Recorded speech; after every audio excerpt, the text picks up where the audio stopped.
Game on, ladies and gentlemen. Go Next versus Lunar Moon. We have our second semi-final here ready. It's Cursed Hollow, and this is a game that I've been waiting for quite some time for a very simple reason. We have Lunar Moon finally, and now a lot of the people watching this are going to be looking at the screen and think like, the fuck are you talking about? Who the hell is Lunar Moon?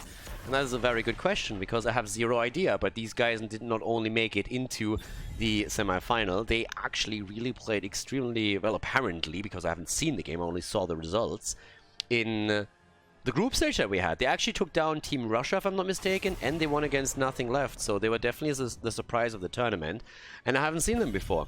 Now we look against they go up against Go Next here, and Go Next has won. Wait, I kind of messed up the name, right? They are called Go Next. What am I talking about?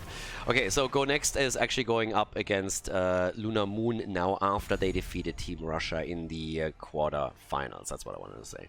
So Cursed Hollow is our first map, and let's have a bit of a look of what this is going to be like. First of all, we're having Globals banned out, or at least we have the Haka banned out. Keep in mind what's not banned out here. Abathar. Abathar is still up, which is going to be an interesting situation, because I want to see an Abby now. I want the Slug. I have, by the way, no idea how to pronounce that Alarak's name.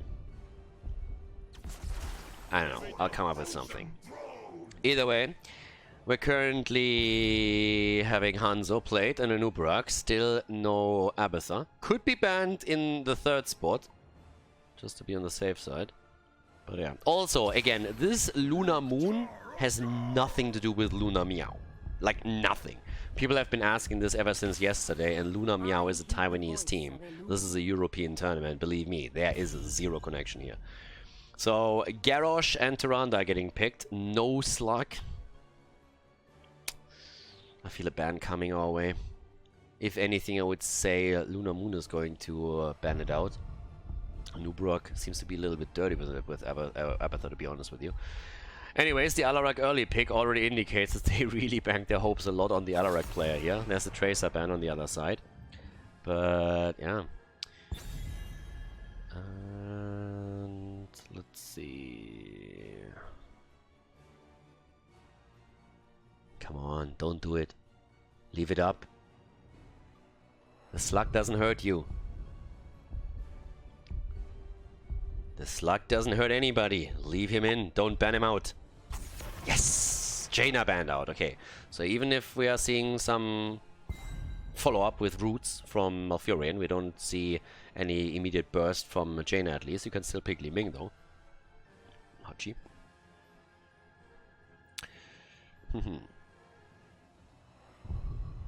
Please, Abathar.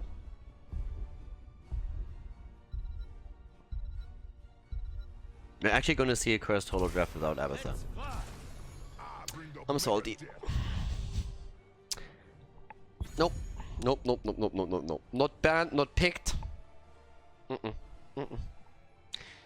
Redo. Let's redo the entire thing. Redraft. Redraft. They didn't pick Abathar. No, no, no, no. I can't accept that. Galaxy on Falstad and Toulouse on ETC, so probably even the stage dive for ETC, a lot of globals there for them. Sylvanas comes in and ooh, Rexa! Alright. So we at least get a little bit of Rexa and Sylvanas action here. Definitely a fancy draft for them. Last pick. They're missing the support. And as much as I would like to see Abathar here, I don't think that anybody right now is going to go for an Abathar solo support, at least not with the setup that they have now. So what's going to be the choice here for them? You could go Rega, Malfurion is still up. Stukov in this case, a lot of stuns and the Stukov follow-up for the silence, I like it too, also good for control around the boss pit if you want to go for that. But yeah, Go Next against Lunar Moon, and by the way, Go Next defeated Team Russia with picking Stukov twice, so they are really on the Stukov train at this point. They are hyping the hell out of him. So let's go into game number 1, Cursed Hollow, and see which team takes the lead here in semi-final number 2 of the Master Clash series. Game number 1 in the semi-final, Go Next on the left side. Kelvin on Hanzo, Skynox on Stukov, Galaxy on Falstad. We're seeing Wit on Anubarak and Toulouse on ETC. And over to the right side of the map, Lunar Moon with no ban please on Garrosh. We have Renella on Tyrande, Gunther on Rexa. I always wanted to know what Rexa's real name is, and it's Gunther apparently. Raf on Sylvanas, and I'm told that's pronounced Morena, something like that. So he's playing Alarak, and again, first pick into Alarak. That's a lot of confidence in your Alarak player. This build has now been played multiple times from Stukov on the side of GoNext. And again, this is now the third time in a row in this tournament that they're playing with Stukov. Now, I haven't caught all of the games that they played in the group stage, but it really feels like Stukov is their go-to hero these days. So it's gonna be interesting. Either way, we are gonna have to have a close look on especially Alarak. The commitment on the first pick really is just something where I'm just like, oh boy, they really think that he is going to win it all for them. But of course there's a bit more to consider. We have Falstad actually at this point topside against Rexa. I guess eventually we're gonna have a move over by someone else. Kelvin is getting a little bit buddied right now, but it's still fine. 11 stacks already for Raf on Sylvanas. And Sylv is going to try and stack that Unfurling Shadows as much as she can, already helping out with the camp here. I'm excited for Lunar Moon. I'm excited for these guys. They did extremely well in the group stage. Now is the question, can they do more here? They had a... If I remember correctly, I gotta admit that I don't know all the pairings in the quarterfinals anymore, but as far as I remember, they had an easier pairing there than a lot of the other teams. But let's see what they can do against GoNext, because right now, GoNext is actually doing exceptionally well in this tournament, as they oftentimes do in tournament scenarios. So can Lunar Moon take them out? It's always a little bit tricky too if you're going up against an opponent that you don't really know. I mean, with Division S being played, there's obviously a lot of material where you can look at the playstyle of GoNext and you get a pretty good idea of what they're usually trying to accomplish. And at the same time, Lunar Moon is like a no-name team, seriously. So there's not a lot of data out there. You can look at the previous games played in the tournament and that's about it. Wit gets thrown in, and welcome to the problem that Anubarak has against Garrosh. You dive in and you miss your stun, and then Garrosh says, well, introducing you to a couple of friends, Tower, Anubarak Tower, and that's usually the end of the bug, because you just lost your escape tool. And with that, we're having a heavy push through the middle. I like these boys. Look at this, they get a kill and they immediately take the turret to the bot lane. That was a costly death of Anubarak. It's a massive problem. And again, if you use your stun, you better hit it if you go for the burrow charge, because if you don't, you lost your escape tool. And that was a quick kill, and that is now a fantastic situation where they opened up the entire wall. So that was a nice one. There's a big trap. It's a party push, baby, and it's party time. And guess who they're partying against? They're partying against Wit, and Wit is scared witless here. Nearly dying too, as Raf is jumping away after he collected a few more stacks on the Unfurling Shadows. But the play against Misha right now. But I like these boys. Where did they come from? This is actually quite interesting what they're currently pulling off here. So far... What the fuck? Show of Force is being used here? Okay, fair enough. I can't even remotely remember the time when I've seen an Alarak player that has not gone for negatively charged. I honestly don't know if I've ever casted a game where that happened. So now we have Show of Force taken by them instead, and I am more intrigued than ever. I want to see how much damage he ends up with. Nice interrupt, but it comes too late. Tribute is already challenged. And Morena on his Alarak is already moving in. Again, another throw against Wade. Oh, the slide and the kill. Sylvanas is down. And they try to go for the second kill now. And Garrosh is eliminated. Yep. We have GoNext just saying, boys, we are not just simply rolling over and get taken out by you. That's not happening. So instead, they're just starting to move in to drop 2 heroes. Nice. Well done. And again, we're taking another quick look here at the Show of Force. So again, Alarak's ability is to get the extra damage if you hit the target. So, I mean, I guess if you just rotate that throw the entire time and you're able to pull that off, that is going to give you a lot of damage there at the end. But yeah, I'm not quite sure if that's... I'm intrigued. I'm really intrigued, especially with how quickly they picked Alarak here. talking also about builds, we're having currently the reactive Ballistospores. Again, this is the same build that he used in all the previous games, but I guess a lot of the people watching this right now haven't really paid a lot of attention to those. So level 1 talent here for Stukov, going straight into the vigorous reuptake. It's more of a focus on the heals that we're currently seeing from Stukov, whereas previously there was obviously a focus into the lurking arm, trying to get the silence through and really capitalize on kills. Now, long pitch on level 7. You can still do that, by the way. I mean, if ETC, who's, by the way, also apparently the reason why we have a pause right now, it seems like he disconnected. But if ETC gets a power slide through, or Inuburak is in a position where he can get a good stun in, that follow-up from Stukov with a lurking arm is obviously still doing wonders for you. And one of the things I want to see is, in 15 seconds, we're going to have the bosses spawn, and then it's the control over the point here with Stukov that you can really look forward to. But here comes a freebie. That's a 1-for-1 in the tributes. They're not really fighting for it. Wit with a really nice movement. They had vision on Tyrande, so what Wit did is he positioned himself between Stukov and Tyrande to catch that owl, so that there is no interrupt. Worked out nicely for them. I mean, you could tell that Lunamoon was absolutely willing to let this one slide. Bit of a fight here at the bot lane as they're trying to take Rexa out, or at least Misha. That didn't quite work, but they still have to deal with this camp here. Bit of a move up at the top. There's already a silence. Now once again, Morena in slight trouble, but Kelvin misses the arrows, but the chances of taking out Alarak was slim to begin with here. Still have to discuss Sylvanas, of course. She's currently sitting at 37 stacks and is so far very aggressively working on getting more whenever there's a team fight. Now, we didn't have too many battles just yet. It was pretty much one at the beginning of the game and then the fight over one of the tributes. But we're definitely going to keep an eye on her as well. I'll have a closer look at the damage output then later on too. Proc with 13 stacks for Toulouse. Already starting to make the play. Nice. Stealing this away. Galaxy trying to get out.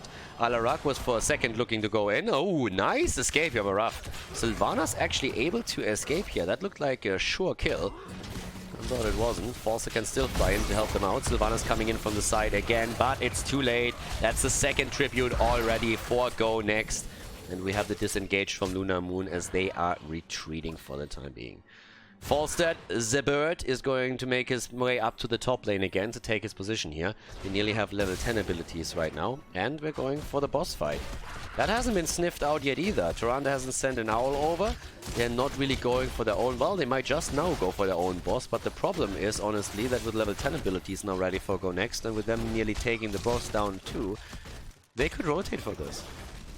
I'm not quite sure if there's any vision, but they definitely have enough time to make the rotation. I just don't really think that they realize that.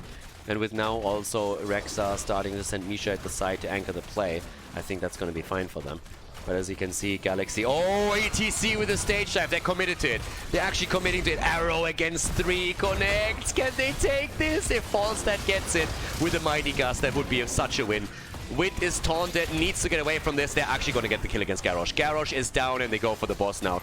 They go for the boss. ETC is down, but it doesn't matter. There's a Gust just for good measure to make sure that Misha is not going to go on the spot. And that's the boss right there. It's a kill for a kill and they steal the boss away. They went full in on this one. No hesitation. Rev with another attempt to go for Galaxy here, even committing to the Wailing Arrow. This is obviously a potential curse. And with 2 bosses pushing these lanes, you cannot afford to eat that curse right now. Keep it the bot lane nearly down. Alarak is in trouble and might get wrecked in a second. Survives for now, but ETC is also back to business and on his way up to the top.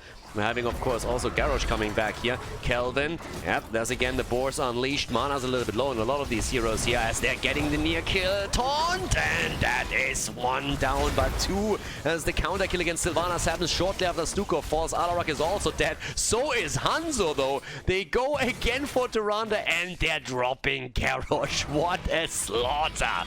What an absolute slaughter.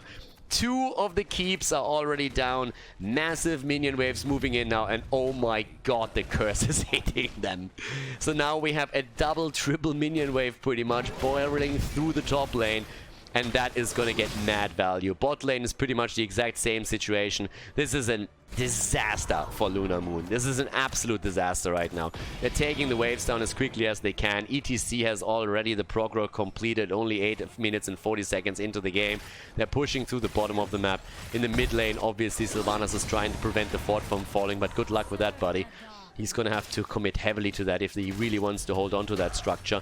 And in the meantime, 2 lanes are getting pushed. ETC jumps in, the arrow connects. They're trying to go for the kills here. Top lane Keep is taking damage. Galaxy is trying to take down Tirana, but they're throwing the focus onto Alarak instead. Oh, the taunt and the kill against the bird, and they're getting Wit as well. The double kill. At least the Keep is going to fall. Top lane is also nearly obliterating the second one, but now we're having Morena and Alarak moving in. The fort in the middle has been lost though, and this Keep is maybe also going to fall. Catapult. Woo! And it goes down. 2 Keeps down. They're down to a single Keep. 1 Keep is all that they have right now. Quick look at the damage output now with the 70 stacks for Sylvanas. She's at 23,000. Alarak is sitting at 14k. We're seeing 34,000 for Hanzo. And boy, Go Next did so much work here. Holy cow. They are level ahead. Well, they're actually not. They are a little bit ahead in experience. But those kills at the bot lane definitely helped Lunar Moon to catch up in XP, thanks to the underdog bonus that you get when you're several levels behind. But now we're having... I mean, I can't believe this. It's 10 minutes into the game, and we only have a single Keep on the map for Lunar Moon. It's insane. There's catapults now pressuring the entire time. The only good thing for, I mean, good, well, I'm not quite sure if it's good or not, but the good thing for Lunar Moon is it's so early in the game to lose these keeps that the catapults haven't scaled yet properly. So maybe they don't do that much yet, but guys, again, that is a horrible spot to be in right now. How do you play around this? You pretty much have to win a team fight, get boss curse, and yeah, try and gain some momentum. But I'm not quite sure how exactly that's going to work out for them. It's going to be tricky. Virulent reaction for Go Next, and you can already tell they're playing this a bit safer here. They have Falstad in a position where he could fly in gust. He's staying in range. He could actually also escort to the top. Yeah, there comes ETC, slides in immediately. Nubarak is there too. Where's the bird? The bird is going for the core. That shove, on the other hand, big one. Yeah, and the bird is just sitting there. It's just like, alright, let's take this down first. And obviously they're rotating back right away. It's about level 16. Now you can just outplay your opponent. You can just rotate around them. You have ETC stage dive, you have Falstad. You have a lot of fantastic tools here. It would be a bit insane, to be honest. So yeah, ooh, birdie, birdie, birdie. Okay, that could have been a problem. But yeah, he catches in the time. Again, Owl gets caught too, so Skynox gets the tribute. 16 was so close that Lunar Moon was just not willing to fight here. And here we have now again, after the virulent reaction, the Pox Populi. Also, Nubarak with a quick stun against us. Needs to be a bit careful here. 16 talents already. I'm not quite sure why the red team is chasing this right now. They should maybe be a little bit more. Nubarak moves away. Falstad is already at the top lane.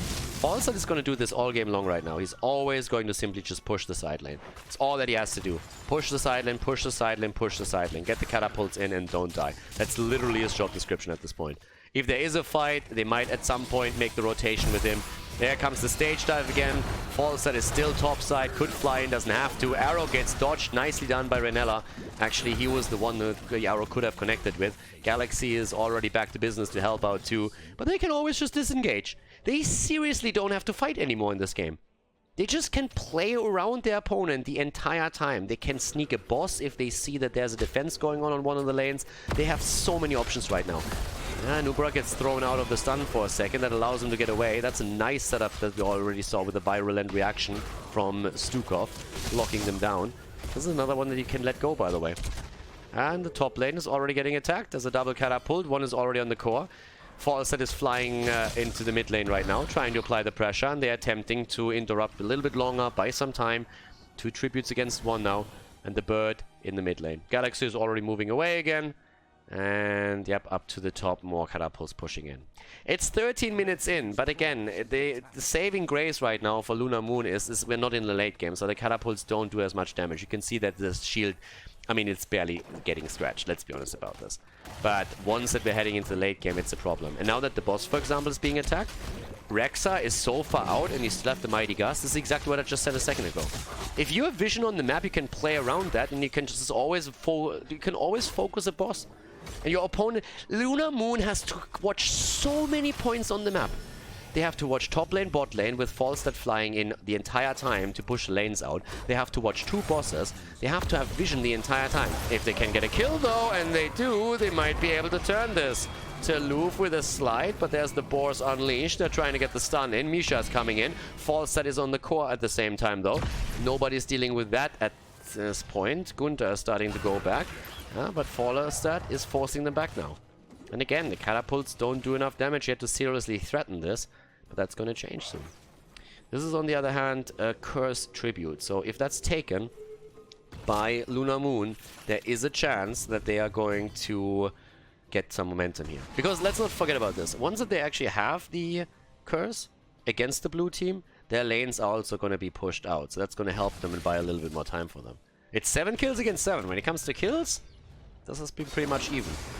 It's not the kills that they're worried about here. It's really just the entire setup with the global pushing the lanes out and the structures. Blue team is cursed. They actually just allow that. It's not really even a bad position for them because they have at the top side now also the siege giants. There's not going to be any structures that are really taken out. Well, mid lane maybe. There's another camp. They have 2 camps on 2 lanes. It's the ideal scenario if you're getting cursed. It doesn't get any better, seriously. If you have camps in all the lanes, that's great. Alarak? Yeah, goodbye. Okay, that hurts. Alarak goes down. Sharp against Misha. They're going for Wit again. There's the taunt. They want the kill. Nice setup. And Wit nearly falls. But there's now the cocoon on the ground. Silence from Tyrande. But Sylvanas is dead. Silence coming from Sylvanas, not Tyrande. That would be a nice one. But the kill against the Nubarak. The problem is Garrosh dies too. And now Tyrande herself is in trouble.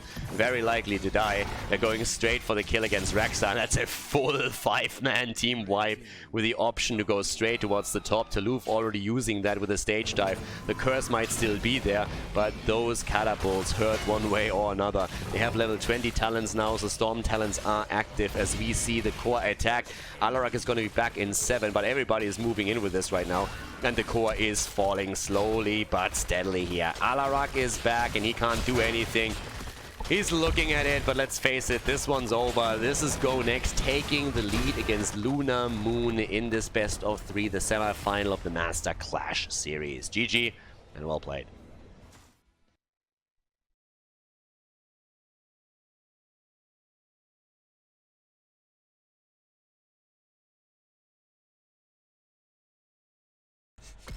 Game number 2, Volskaya Foundry is the map, and we have Go Next with the lead against Lunar Moon. It was an interesting game, to say the least. I mean, it was a weird one. At the beginning, it really looked like Lunar Moon, with their aggression, was able to threaten Go Next, and then, I mean, again, at the end of the day, it comes down to that boss invade, right? So you take a boss bot lane, and then with their globals, they are able to sneak to the top, win the fight, take the curse at the same time.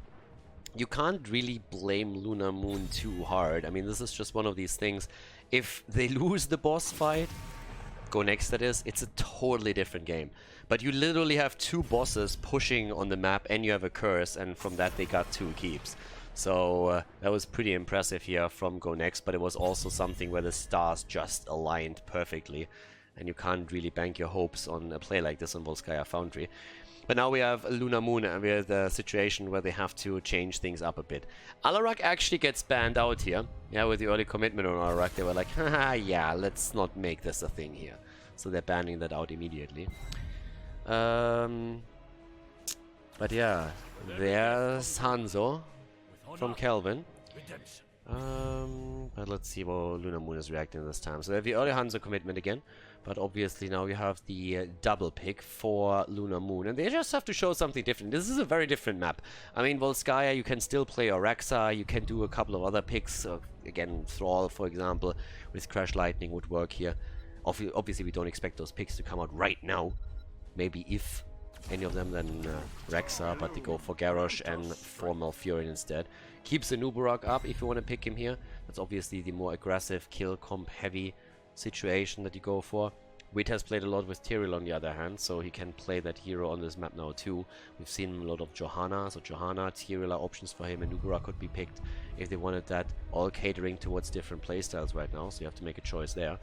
But we have still Tyrande up, so that's a good combo that you can go for. There's his Tyrael pick. And Li Ming. Alright, so the damage dealers are already set. Hanzo and Li Ming are currently picked. And yeah, with that saying, what do we have banned out? I mean, you can ban the offlane right now. It's a bit of a question of what they themselves want to get, if they want to go for Rexa, for example, again. But with Tyrael being picked, you could even ban out Blaze. We ban out Leoric instead. The Blaze combo is oftentimes the layered defenses with Sanctification plus Bunker that can be used afterwards. Yeah, there's a Rexa ban against them. Doesn't shock me too much. So now the question is simply what Luna Moon is going to get now. Again, keep that Thrall in mind. With Crash Lightning, always an option to be picked by one of the two teams here.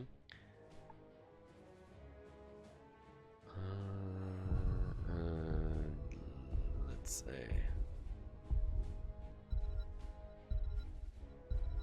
I hesitate a little bit there. Whew! Chromie! Alright, alright. Chromie and Sylvanas again.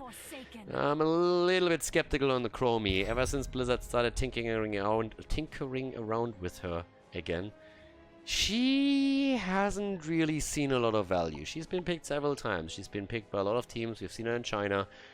And generally speaking, she had a lot of trouble. Generally speaking, Chromie was definitely suffering a bit. There's the Stukov again. Again, they love Stukov right now. Seriously, they're one-tricking Stukov so hard at this point.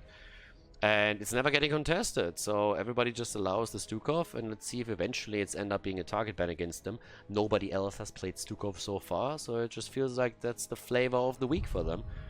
I wonder how long they're going to stay with it, but for now it's successful, so never change a winning system. Taluf, as boys, to feel happy on that. Oh, with that hero. Still going to go for the swaps there. Arthas gets picked. Okay, so Garrosh Arthas on the side, Chromie with this. I am again quite curious how this is going to end up for Luna Moon. Can they get the Chromie value? A lot of teams have tried, very few have succeeded. And let's check it out. Volskaya Foundry. Map number 2 in this best of 3 series, ladies and gentlemen. Game on as we're heading into the second game of our best of 3 series. Go next against Luna Moon when Volskaya Foundry, and towards the left side we have Kelvin on Li Ming, Wit on Tyrael. Taluf is playing Thrall, Galaxy on Hanzo, and Skynox is playing Stukov again. Flavor of the week. Renella for Luna Moon on the other hand with Malfurion. We have no ban, please, for the second time now on Garrosh. And Morena, something on Sylvanas. I already forgot how to pronounce that. Gunter on Arthas and Ruff on Chromie. Alright, especially the Chromie is something to watch out for here. As I said before, she hasn't really seen a lot of success after Blizzard has made the adjustments and the changes. Now, she has been played a couple of times. We've seen her, I want to say in Division S2. I'm not 100% certain if it was Division S or a tournament, but we've also seen her in China. And so far, she hasn't really won a whole lot of games. Now, if you go for a decent setup, you can definitely get the value here. And this is one of the maps where you normally find quite a few hits, just simply because everybody has to stack up on the objective at some point. And there are obviously also lockdown opportunities from Luna Moon with Arthur's Howling Blast and the Malfurion route. Question still is, can they A, get the kills, and B, can they keep her alive? Because that's not necessarily going to be easy when you have a heavy commitment there. But we'll find out if they are able to force a Game 3. I certainly wouldn't mind a game that goes the full distance. The one thing that concerns me a little bit is that we actually do not see a rotation from Luna Moon to any of the camps right now. Are they going to try and make the play for the beacon? Yes, they do. Okay. That's a bit of a variation that we mentioned in the past, when you ignore your own turret camp and instead you're making the play for the healing beacon up here at the top. So that can work out for you, especially when your opponent doesn't catch it in time, and that's the case here. So the beacon has been claimed. It delays your turret though. And that means that you don't have the access to the second turret during the first objective. So at this point the rotation is soon going to start down here. Galaxy obviously anticipates it and is trying to interrupt it a bit or delay it. But the rotation towards the turret camp is still happening. Very unlikely that it gets heavily contested by Go Next. And they don't. But as I said before, this is going to delay the second turret to come in. Already a little bit of damage. Wit is trying to get out. He has the shield and nope, is not going to make it. So he tries to get the explosion against the turrets, but that was a good move on the side of Garrosh. There was no opportunity anymore for Tyrael to get out. But so far, nicely done. And again, they get the first kill in the game, as we've seen previously. They might get the second one too, as Taluf is in trouble. But yeah, survives, at least for the time being. But you can see the aggression against for Luna Moon that we've already seen in previous games. Chromie goes down, gets wrecked by Kelvin here. It's one of the problems with the little gnome, that if Li Ming at any point really gets that setup from the side, that's pretty much a guaranteed kill. So you have to stay super far in the back or you're going to get wrecked by this. It worries me mostly when we're seeing Hanzo's arrow coming out, to be honest with you. Because once that's the case, if Chromie is not able to dodge out on that, Li Ming is going to have a field day here if she's anywhere near this. But for the time being, we're seeing actually 10 stacks here before we're going to get that second echo. We have Bronze Talons now taking as well. It's actually something that I haven't really seen a whole lot since the changes for her. Time trouble still. I mean, there's a couple of variations when it comes to the builds. And we have to throw it out again, considering that they are pretty much, at least in the competitive scene, absolute no-names. This is something where I have to still give a lot of credit to Luna Moon. Let's not forget they're going up against the Division S team here. And they might have been a little bit unlucky on the first map, but just generally speaking, they got a ton of kills.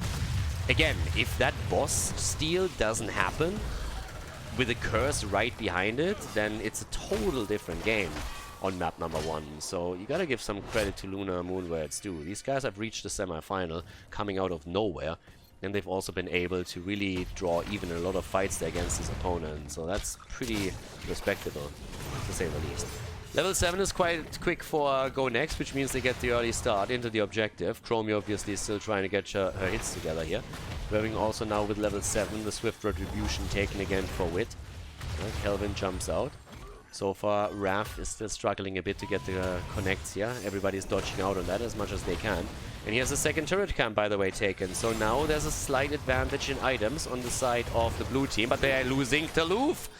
Thrall goes down, and that's a problem. It's a big one at that. I mean, yes, Chromie eats the damage, but she doesn't die. And now we have level 7 not only on both sides, but we have also a numeric advantage for Luna Moon, and that helps them to claim the position here.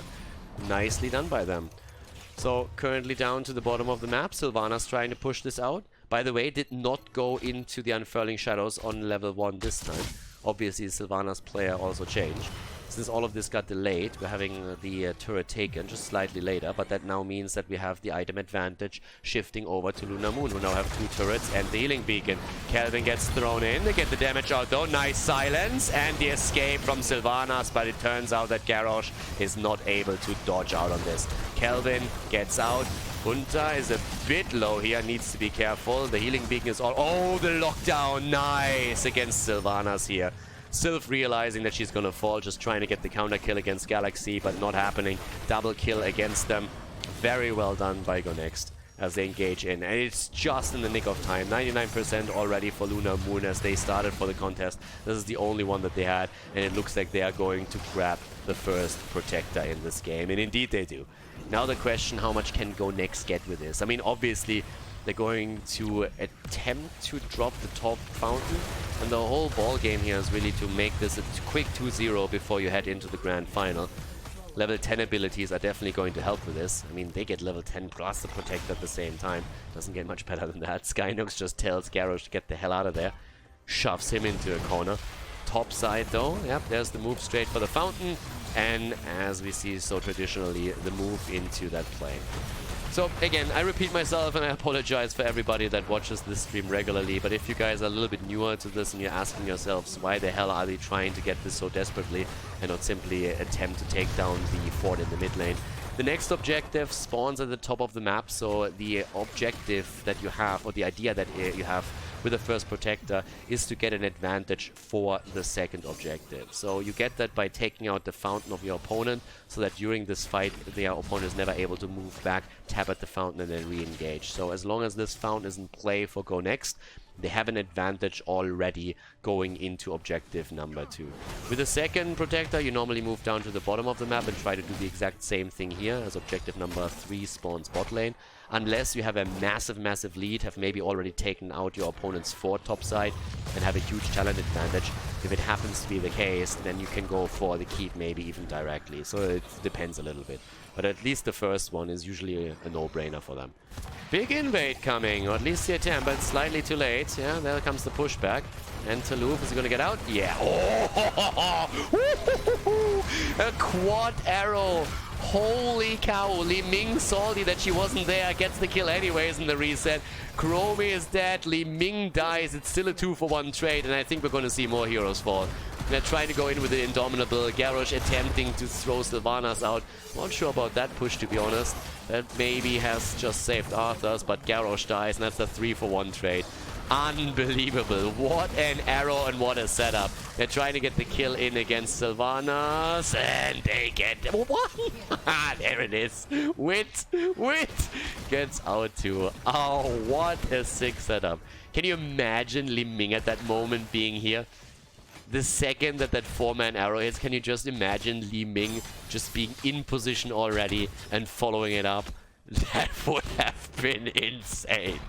That would have been absolutely insane. So now we're having 7 kills against 3, nearly a 1.5 level lead and 13 talent in their hands. But yeah, Chromie went into the Gnome speed ahead, standard talent on 13. Rarely seen anything else taken. Virulent reaction. Talking about damage just for a moment, to get a bit of an idea. Chromie with 12,000, Sylvanas with 14k.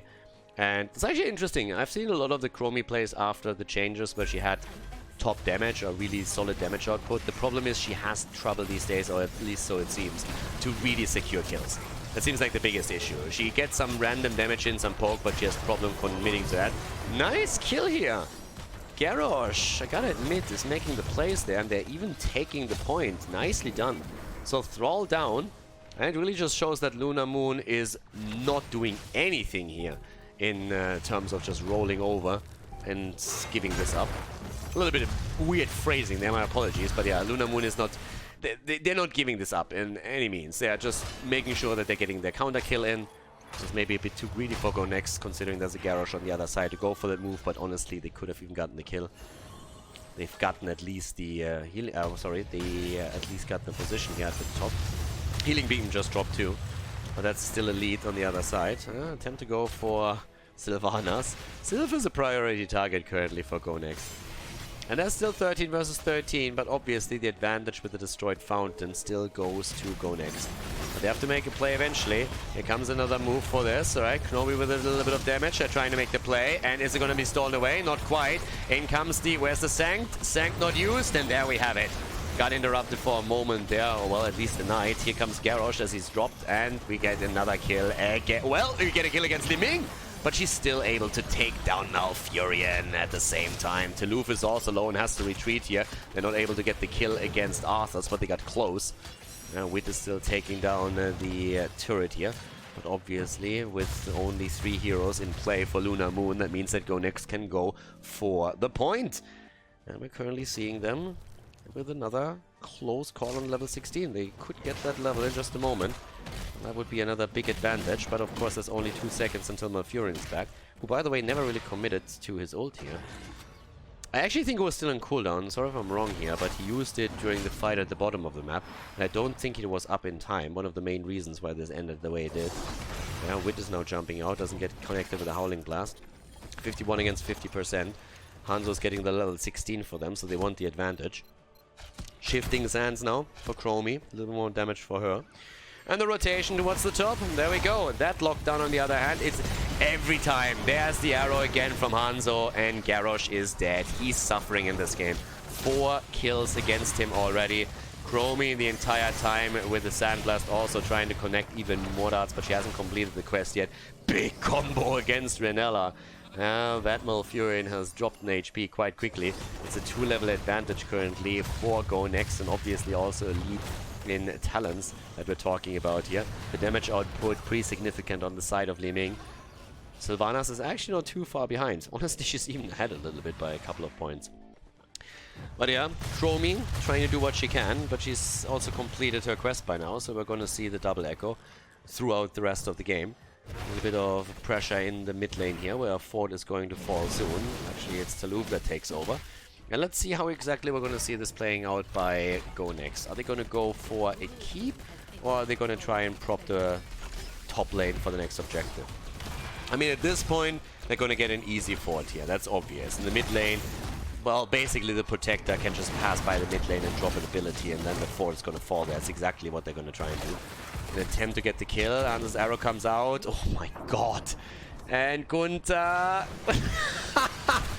multiple times on 100 HP, and he gets out. That's insane. They're going for this though. The fort at the top lane is still in play. That's interesting. But down here at the bottom, they're going to go for another one. The fountain has already been taken down. That's the main goal accomplished. But yeah, they're going to get more than that. So yeah, another setup here against Sylvanas, but with that, another fort is eliminated, and they're just looking fantastic here. 10 kills against 5. Obviously, without 16, it's difficult for Lunar Moon to fight back here. They need the extra talent for the strength, but they are definitely struggling to come back into this. It's all about the experience soak for them right now. One of the main reasons why Arthas has already moved towards the middle. Try and soak a little bit more here. 18 versus 16 in the second. Yep, there we have it. Do they have enough time to go to the top and take the last fort down? Well, they might. There's 16 on the other side. And with that, we now have also the evasive fire taken for the movement speed and the Merciless Winter. Item advantage still in the hands of the blue team. Oh, that's a nice taunt and a fantastic kill once again. Lunar Moon, they do not give up. Nope, they're fighting back. They're pretty much like Team Russia when it comes to that. And they get another kill against Thrall, and they're able to therefore take the next healing beacon. Well played. Nicely done by them here. These quick snap kills and no ban, please, moving in with the quick taunts after he gets a throw in are really the reason why they're always fighting back into this game right now. Now, let's be honest here, they're still behind. Obviously, they haven't taken down a single fort now. They are struggling to catch up in experience, but they're still in a position where they're willing to fight for every single kill and try and make their way back into this. The important part is that level 20 for Go Next is going to be so early that it's highly unlikely that you can fight over the bottom Protector once that it spawns without running up against a team that has a talent advantage over you. If you look at the experience setup, the minion experience is actually a huge advantage for Go Next. This is really where they got a lot of the extra XP that they have. In terms of hero kills, it's nearly the same. That's a 700 difference. We have 10 kills against 6, but this is again, as we said before, where the underdog bonus kicks in. And if you're 2-3 levels behind, as Lunar Moon is, then getting a kill against Thrall every now and then is netting you a fair share of XP. And that brings you back and a little bit closer. But now we're having also the minions pushing in again, and catapults are also on the bot lane, so this is prepping this lane even more. So if the Protector is won, they have an easy time going for the keep and maybe even core. The rest of the team is still making their plays right here, trying to see if they can maybe get a quick snipe against No Ban, please. Who in return is obviously looking for the next throw into the back line. That's another one. Passive experience should now also start to slowly and steadily increase for the blue team, since obviously they have taken down 2 forts. With Blizzard's changes at the end of 2018, that means that the passive experience increase over time is now in their favor. But for that, time has to pass. The 20 talents are ready on the other hand, and that's really what matters the most for now, because that objective is going to be announced soon. We're already having the top off. We're seeing Hanzo with play again this time, with the Holy Arena taken, and there's the announcement. Another 30 seconds, and we're going to see the control point open up. And that's the big lead here. The idea obviously is to also get the 4 topside now, before they have to make any plays. Hanzo is also in the area, so he could go for the play again. Skynox is always going for that quick shove, but he actually has missed a few of them now. But yeah, this one is still going to be attempted by them. In terms of Tala, I mean, we have one... I actually don't think they have too many items here. They have currently only a single turret, and, well, grab the second one now, but also the healing beacon. And this is now the moment. How is Lunar Moon going to play this? Are they going to try and just simply push a structure maybe at the top lane? Seems like that's what they're going to do, because they know that they can't fight for this. They do not have the XP. I actually don't... I wouldn't even react to this, to be honest with you. They should just push the bottom keep. Go next, that is. And it seems like they're going to do that. Well, they're actually going to steal the item away. Having at least Tyrael trying to push this out, and the wall has already fallen here. So the more you can take this apart, the better for you, because obviously the idea is to go for core here. You don't want to go for the keep alone. You really want to go core if you can. Wid is already jumping in a little bit, is going to jump out in a moment, but yeah, that keep is so low. Even if it doesn't fall here, it's so low that it's going to be an easy snipe for them with no problem whatsoever. So as long as you don't randomly lose a hero right now, you are in a great position. And let's not forget that they have 4 items too. So they have more than enough to try and go for a core here. The damage output still... Yeah, I mean, just look at the setup here. Hanzo, Thrall, and Liming with top damage. And on the other side, at least Sylvanas with 29,000. She's getting there. But this is now the push that we've been talking about. And this is really the one that's going to hurt the most. Level 20 might actually be ready for Lunar Moon, even for the defense. But this one is going to fall easy peasy. It's an easy commitment right there. And now it's just a question, can they end the game, yes or no? If they can get kills, that would be great. And Skynox is already looking to get the violent reaction to lock someone down here with a quick lurking arm. So far hasn't happened. Yep, there's the protector on the core. Galaxy is chipping in with a bit with the damage, and the items are coming out too. One after another. The kill against Hanzo on the other hand. They're throwing in Thrall. They're trying to get him too. Earthen Shield's already being used. In comes the silence. They're trying to go for the fight. Gunta is a little bit low. The Sanctification comes out as we have Tyrael leave the protector. Only Liming in. Maybe looking for the resets. Kelvin has to jump out, and they're defending. They're defending for now. Kelvin is about to get dropped, but moves away. Can they get the kill? Yes, they do. Arthas is dead. Can they get more? That's the question. In comes Tyrael. Again, the move out, but the quick kill against Garrosh. And now with 2 down, they might be able to make the play here, especially since Liming is obviously looking for more. And thanks to Liming, they get the 3rd kill. Thrall dropping all 3 of them. Arthas, Garrosh, Malfurion all down. They're making the play for Sylvanas. She's trying to jump away and actually dies just as she enters the top. The core is falling slowly but steadily, and this is going to be a 2-0 victory for Go next. There are 4 heroes already taken down. They're going for Chromie. They can't quite get the kill here, but she won't be able to prevent the worst. This game is over. Go next. They move to the grand final. They take the semi-final with a 2-0 victory against Lunar Moon.